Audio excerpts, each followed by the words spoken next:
இடங்கள்ல இருந்து, அவாந்தரமான இடங்கள்ல இருந்து கர்த்தர் நம்மை கண்டுபிடித்திருக்கிறார். எதற்காய் கண்டுபிடித்தார் என்றால், உன் வாழ்க்கை கெட்டு போகிறதற்காய் அல்ல, அதுல நித்திய ஜீவனை உண்டாக்கும்படியாக.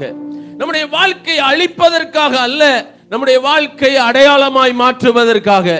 கர்த்தர் சொல்றாரு, அவனை கண்டுபிடித்தார், கண்டுபிடித்தவர் அவனை நடத்தினார். பல கைகள் விட்டு போகலாம், பல கைகள் இந்த வருஷம் ஆரம்பத்துல கூட வந்த கையெல்லாம் விட்டுட்டு போகலாம்.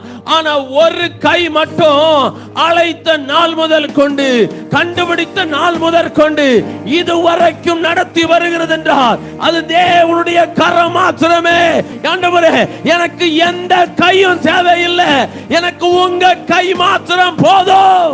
அவர் கண்டுபிடித்தார், அவர் நடத்தினார், அவர் நம்மை நடத்தி வருகிற தேவனாயிருக்கிறார்.